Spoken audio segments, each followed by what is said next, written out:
ইবনে ইয়াসির রাদিয়াল্লাহু তাআলা যেই মাত্র মুসলমান হয়ে গেলেন, এমনি মক্কার বেঈমান কাফেররা তখন ডাক দিয়া বলল, আম্মার ইবনে ইয়াসির রে, তুমি যদি ইসলাম ধর্ম না ছাড়ো তাহলে তোমাকে কষ্ট দেওয়া হবে, তোমাকে নির্যাতন করা হবে।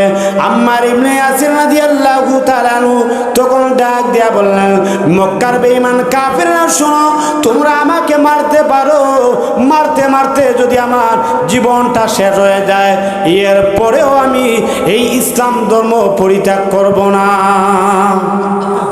সুবহানাল্লাহ। নাই মক্কার মধ্যে সমস্ত মানুষ বেদিন, সমস্ত মানুষ বেঈমান, সমস্ত মানুষ কুফরি রোগে আক্রান্ত।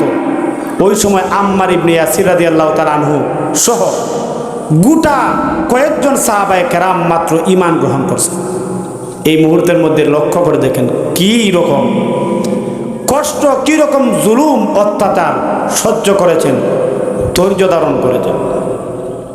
আম্মার ইবনে ইয়াসির রাদিয়াল্লাহু তাআলা ডাক দিয়া বলেন, ও মক্কার বেঈমান কাফেররা শুনো, আমাদের বাপ দাদার ধর্ম এটা সঠিক না। মক্কার বেঈমান কাফেররা রে, ঈমান গ্রহণ করেছি, মুহাম্মদের সাথে আমি বন্ধুত্ব স্থাপন করেছি। ও মক্কার বেঈমান কাফেররা, তোমরা আমাকে মারতে পারো, মারতে মারতে আমার জীবন যদি শেষ হয়ে যায়, এরপরেও আমি ইসলাম ধর্ম পরিত্যাগ করব না। এবার মক্কার বেঈমান কাফেররা আম্মার ইবনে ইয়াসিরকে ধরে ফেলল। আবু জেহেল সহ মক্কার বেঈমান কাফেররা এমন ভাবে কষ্ট দেওয়া শুরু করলো।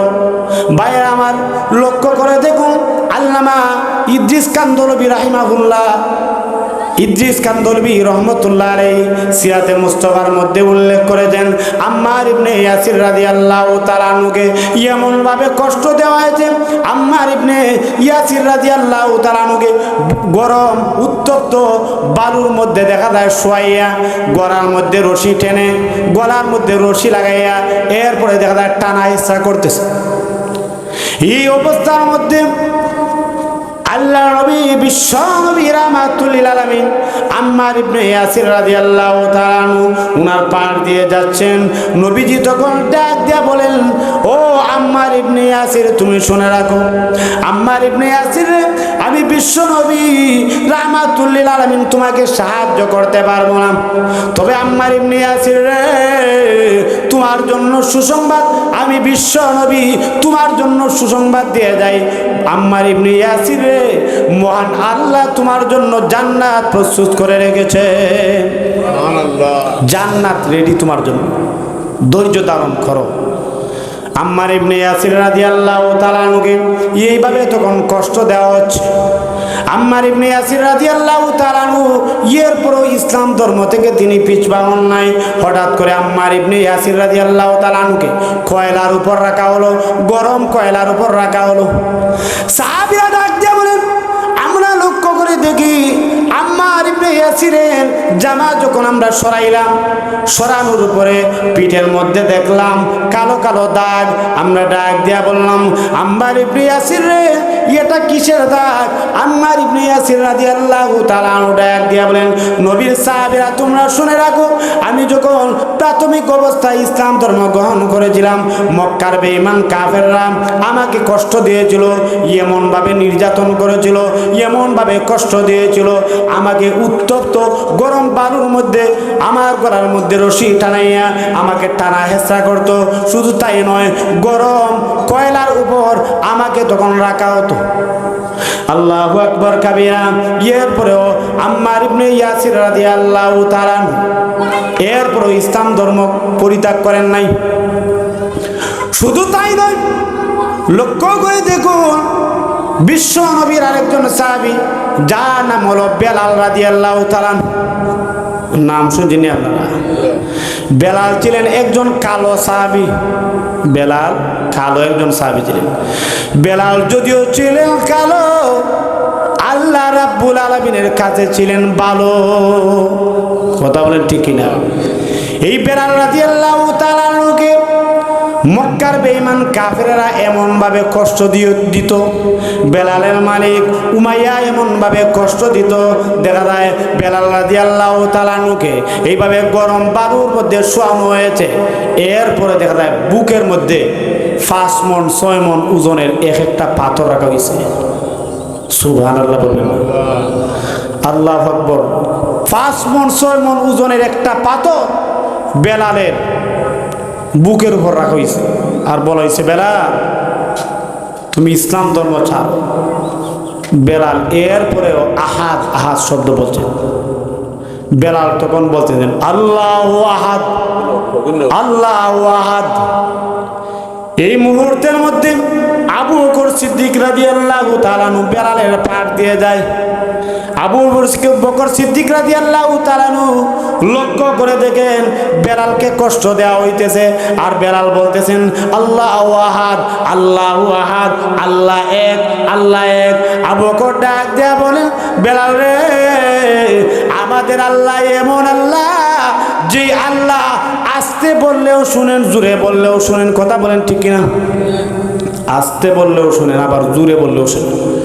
শুধু আস্তে আর জোরে না, মনে মনে একটা কল্পনা করছেন, বাড়ি থেকে বাসার মধ্যে আপনি কল্পনা করছেন যে আজকে এই পূর্ব বড়খলা জামিয়া সিদ্দিকিয়া নুরানি মাদ্রাসার মধ্যে মাহফিলের মধ্যে যাব, ওয়াজ শুনবো। এটা মনে মনে কি করছেন?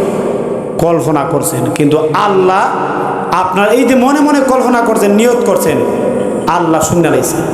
বলেন না সুবহানাল্লাহ। শুধু তাই না, এই 7 জমিনের নিচে ছোট ছোট পিপিলিকা আছে না, এই পিপিলিকা যদি 7 জমিনের নিচ থেকে পায়ে যদি কুটকুট শব্দে হেঁটে যায়, বলেন তো দেখি আমরা কি শুনতে পারবো? না, আমাদের শোনার ক্ষমতার বাইরে এটা। কিন্তু আমার আল্লাহ শুনেন কি না? অবশ্যই শুনেন। এমনকি আল্লাহ তাআলা মানুষের অন্তরের খবর, অন্তরের খবরটা পর্যন্ত আল্লাহ জানেন। ইন্নাল্লাহা আলিমুম বিযাতিস সুদূর।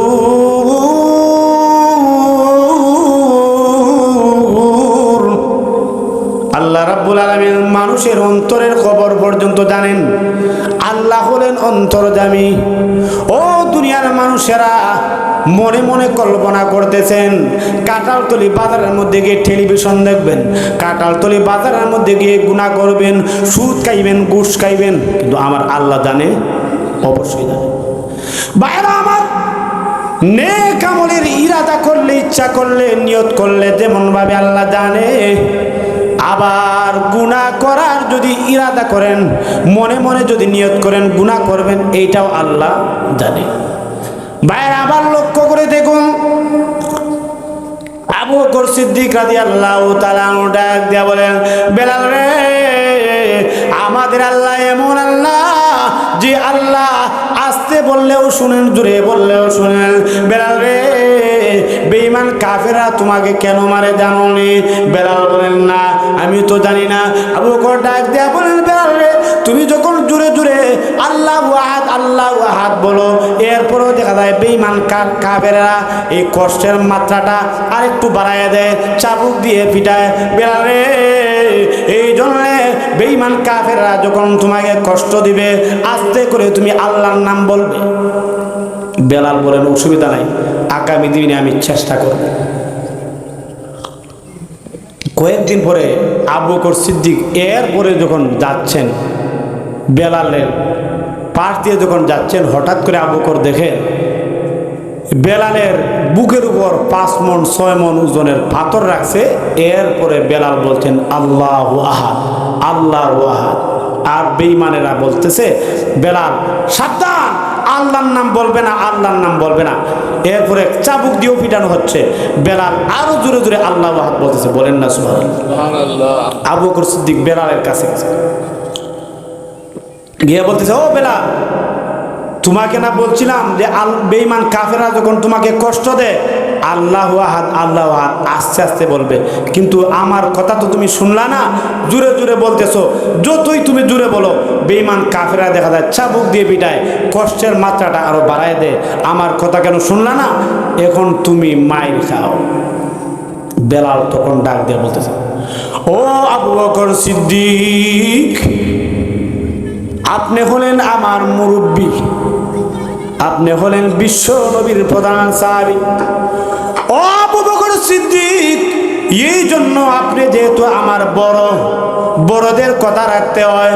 কিন্তু আবু বকর সিদ্দিক, আপনি জানেননি গো, এই মক্কার বেঈমান কাফেররা যখন আমাকে কষ্ট দেয়, বেঈমান কাফেররা যখন আমার বুকের উপর যখন 6 মণ 7 মণ 10 মণ ওজনের পাথর রাখে, আবু বকর সিদ্দিক গো, আমি এই মুহূর্তের মধ্যে আমি যখন আল্লাহর নাম নেই, আল্লাহর নামের জিকির যখন আমি করি, এত মধুর, এত মজা লাগে।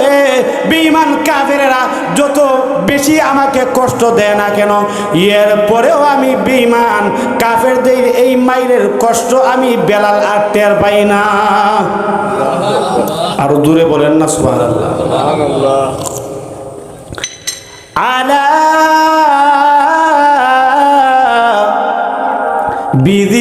বিযিকরিল্লাহি তাতমাইন্নুল কুলুব।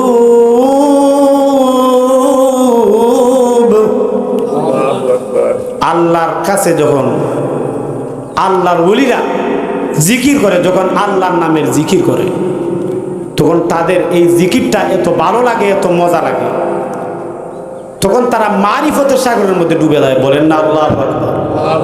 বেলাল রাদিয়াল্লাহু তাআলা আনহু নিঃসন্দেহে আল্লাহর একজন বন্ধু, এটা কি কোনো সন্দেহ আছে?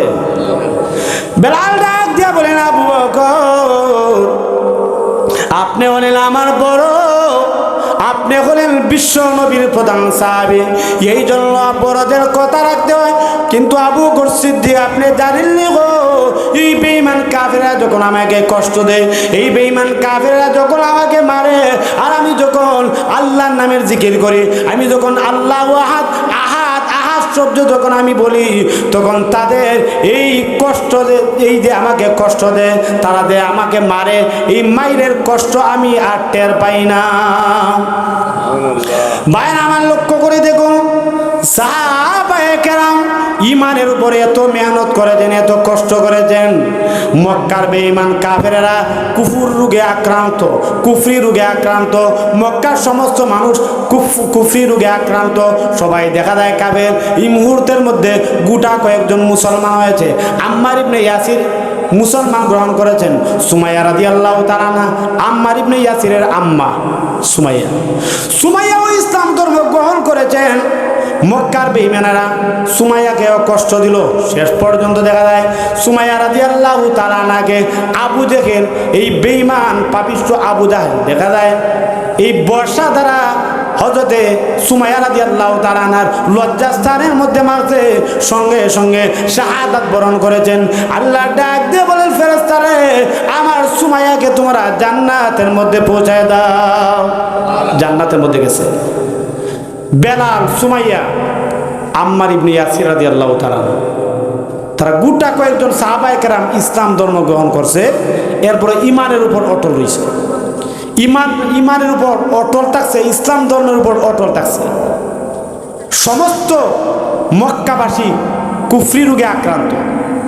এরপরে দেখছেন তারা ইসলামের উপর অটল থাকছে। একটু তাদের ইমানের সাথে আমাদের ইমান, ও মুসলমান, তাদের ইমানের সঙ্গে আমাদের ইমানটা একটু মিলায় দেখেন। আসমান জমিন পার্থক্য। কথা বলেন ঠিক কিনা? আসমান জমিন পার্থক্য। আমরা আজকে আমরা কি করি? নামাজ পড়া মুসলমান, আমি মুসলমানের সন্তান, এটা তো আমার গর্ব করার কথা। কিন্তু নামাজ পড়া বন্ধুর বান্ধবের সঙ্গে, নিজের বন্ধুর সঙ্গে হাঁটতে যাবে, মাথার মধ্যে টুপি দিবে, এইটাও তার শরম লাগে, লজ্জা লাগে।